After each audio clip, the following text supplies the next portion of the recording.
Alright, it took entirely too long to try to get this right, so we're just going to jump right into it. The first thing you are going to need is a sketchbook that you can work off of.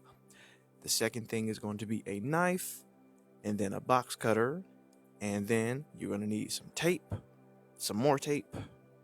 You're going to need a cover for your sketchbook and a back. I use cardboard, as well as some binding. So I have some copper wire and some shoelaces from an old pair of shoes that I never used. And then on top of that, scissors. And last but not least, most importantly for a sketchbook, you're going to need paper and a lot of it. And before we get started, I'm going to cut all this up and jump cut. Alright, so now that I have cut out all of the paper that I needed, I am now going to just make sure everything's matched up with the covers that I have selected. Everything needs to be at least about 10 inches in width and height, actually. Maybe 10 and a half in the height. I cut it slightly different earlier. But these papers right here aren't really going to be used in the sketchbook because the material was really too thin compared to the other paper that I already have. So I decided on just sticking with these papers right here. Even though they are extremely mixed, they did work. So one of the most important parts right now are going to be getting the razor or a pair of scissors and cutting the binding agent, which right here is going to be our shoelace. And I decided to cut 3 slots on the edges of the cover so I can bind everything together. So that's 1,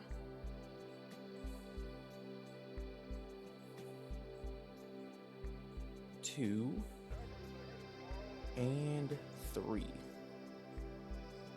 Always practice safety, people, and don't follow what I was doing.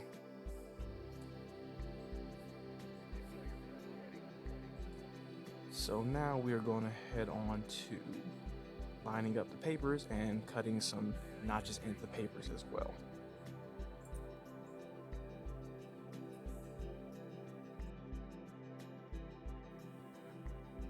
Alright, so now we are going to end up cutting the rest of all of these sheets of paper. Again, we only need 3 slots in order to attach the 3 strings so we can bind the book together. By the end of it, we won't need to do too much except for adding a little bit of tape on the spine of the pages, both on the inside of the pages and outside on the actual spine itself. Once we do that, we'll be fully decked out, basically.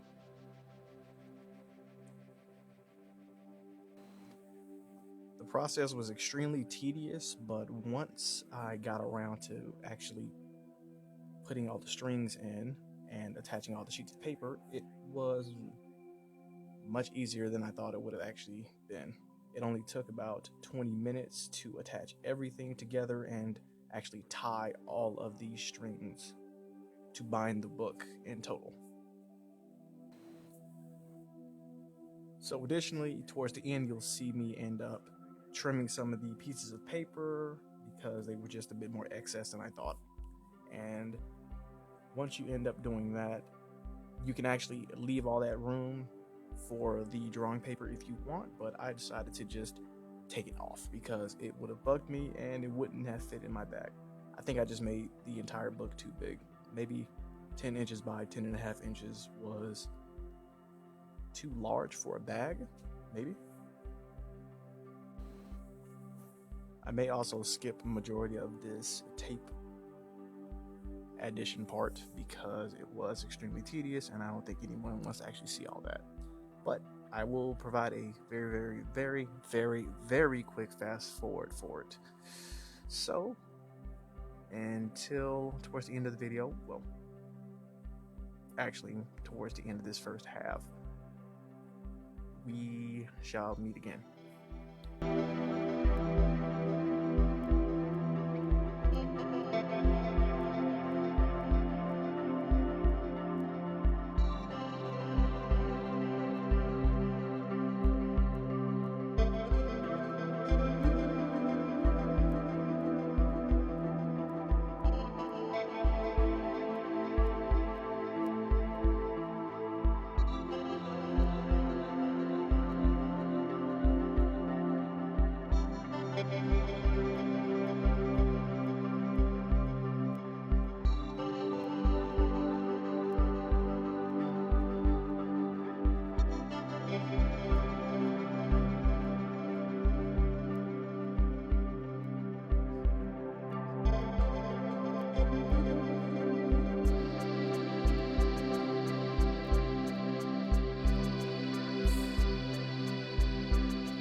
Alright, so now that we have wrapped up majority of the actual crafting process of the arts and crafts session, well, mostly these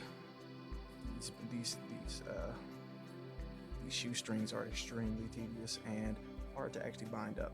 I think I should have switched out and used something different, maybe those wires that I actually meant to use. But I will try that for next time. So I ended up doing the shoelaces in loops, and then I kept changing it because I had no idea how to tie something apparently. So that was more or less it. I will date and all that good stuff, and since the actual book itself is done, we can fill the first page. Well, technically the second, because that first page is for filler. Alright. Okay, so for the very first page of the sketchbook, I really didn't know what I wanted to draw at first. And then it just popped in my head that I wanted to draw some armor and a female. So I decided to pull up a reference from my second brain folder. It's just a giant reference folder for stuff that I may not be thinking of myself. And I decided to go ahead and draw that. I went ahead and got the random pose, and I just started drawing. I kind of fumbled with every piece of the anatomy because my hands are just broken and beyond repair completely. So you will see me do a lot of erasing and goofing off, honestly. Or at least until I get to the inking portion in a few minutes, which was a bit more fun for me. The inking allowed me to create a lot of textures for the armor as well as the face that I never would have thought of doing if I had just did a complete pencil sketch. Overall, I did like how it turned out. There were many things that I could have actually went over and gotten corrected, but it was the first page, so I wanted to give myself a bit of leeway and just have a bit of fun. So I will see you in a few moments. I hope you get a bit of a laugh out of all the fumbles, as well as the missteps and corrections, because there are a lot of them.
Alright, and now on to the inking stage.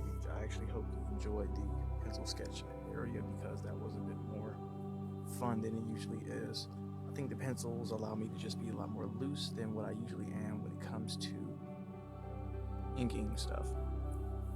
Even though the inking is honestly the best part because I have to do less work.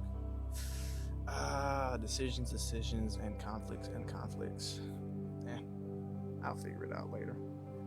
So here, I always start off with the face, and then we work around the body. Later on, I'll end up getting my brush pen and doing a lot of gray washes, as well as creating a nice little misty background filled with clouds and an abstract hint of a few other terrain items like mountains and creeks. I messed up the eyes, so please don't notice it. And the more I erased, the better it seemed to get for me, at least. Again, I think that's why I like the inking stage a lot more, because if you provide the right foundation, be it in pencil or something else, you can work with it a lot better. I think because I didn't do that, I was kind of just redrawing what I just drew. So that was kind of fun, but annoying for my past self. Haha, funny. So I end up with something that's slightly different, but once again, because of this ink splotch that I do towards the end, I did like how most of the results turned out.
Alright, so we are now wrapping up this first drawing for the new homemade sketchbook.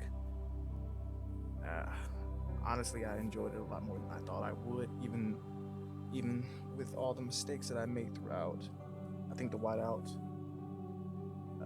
correction fluid actually added a little bit extra pop than what I thought it should have, or it may have just been because of the abstract background that I added, but I still like the background more than anything else. So, once again, I hope you all enjoyed watching me kind of fail, kind of succeed in this little idea. This isn't my first homemade sketchbook, but this was the first one I actually decided to document. And I think because of the scale of this one, it's almost twice the size as my original. That may have been the problem and why it may have turned out like this. I think the paper may have been too heavy, and I also may have actually added too much paper. I think I added twice as much paper when I actually compare both of them in the end. So, once again, thank you for watching, and I will talk to you all later.